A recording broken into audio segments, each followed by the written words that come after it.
By the end of this crash course, it's going to be obvious how to get people to know who you are, how to get more clients, and how to get those clients to book you at what you're actually worth.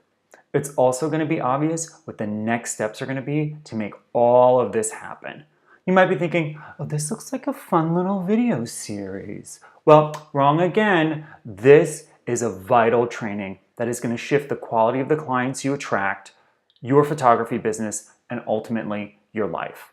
This is important, so focus up. Turn off Facebook, put down Instagram. It's time to pay attention.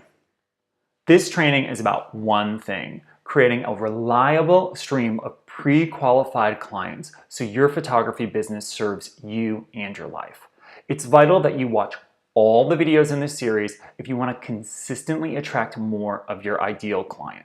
If you're not committed to watching all the videos in this crash course to learn the method I teach struggling photographers to transform their client base, then by all means go back to playing Candy Crush.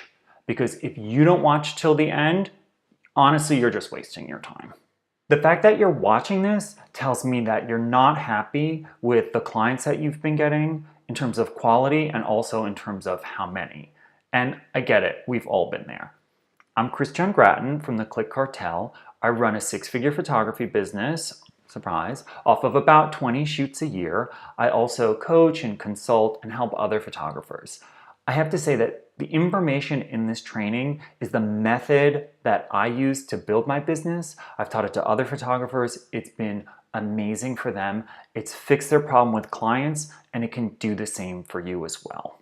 All right, let's get into step one of this training. We're in video one, step one, super appropriate. So guess what? There are two parts to step one. It's two questions that you need to be clear about the answers if you want to get a stream of pre-qualified clients just knocking on your door. Okay, so the first one is, who is your ideal client?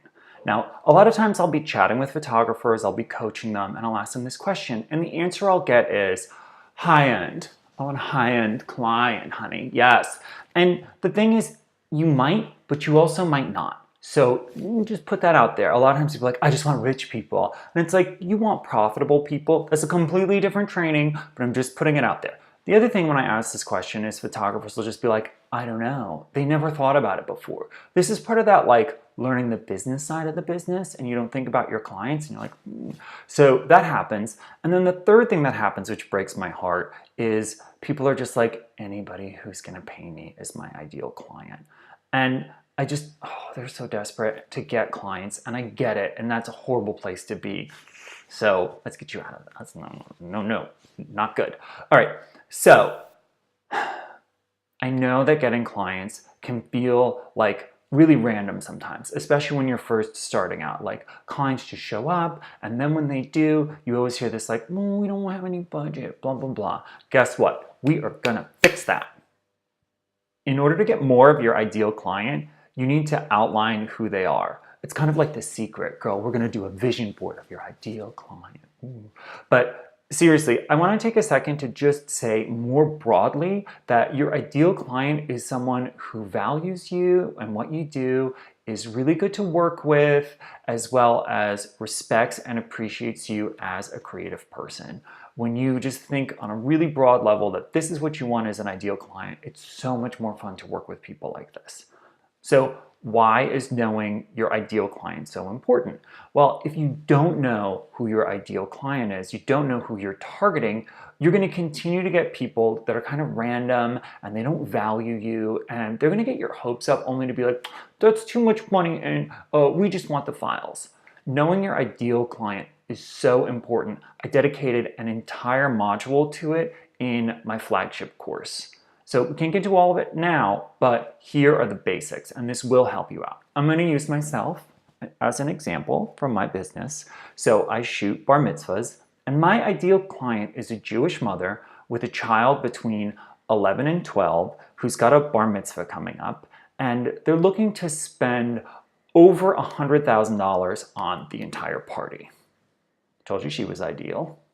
When we break down our ideal client, we're looking for demographics like this. So in my case, she's a mom, she has an 11 to 12-year-old, they've got a bar mitzvah coming up, obviously she's Jewish and she's looking to spend at least $100,000 on the party. So that's what we're looking for in part one. Now in part two, we're looking to answer a different question, which is what problem do you solve for them? Knowing why they need a photographer is important because that way you can serve them better. Part of being a photographer is being able to help people. What we do truly benefits people, and it's so fulfilling and such a great part of our job. Now, in order to do the best job you can and make the biggest impact in a person's life, you need to know what problem or challenge they're facing. Once you connect with this and you can speak with them in a way that lets them know that you understand what they're going through and can take care of it for them, it's wonderful. When they understand that you get it and can fix their problem for them, price objections fly right out the window. Here's an example of a client's why. An actor needs a new headshot that's going to get casting directors to say, bring them in, I want to meet them. If you can deliver a headshot like this and you let them know, name your price. Really drilling down on who your ideal client is and what problem you solve for them. I see it get ignored by photographers all the time. And then they're like, my clients don't value photography, or my clients don't want to spend any money, not in my market, or I'm not getting enough of the right kind of clients. Well, I wonder why that is. Okay, this is just the first step to turning it around. But guess what? If you don't keep watching this course, chances are you're not going to change that. So get ready, because in the next video, we're going to talk about one simple shift that gets photographers a six-figure business while managing only 5 relationships.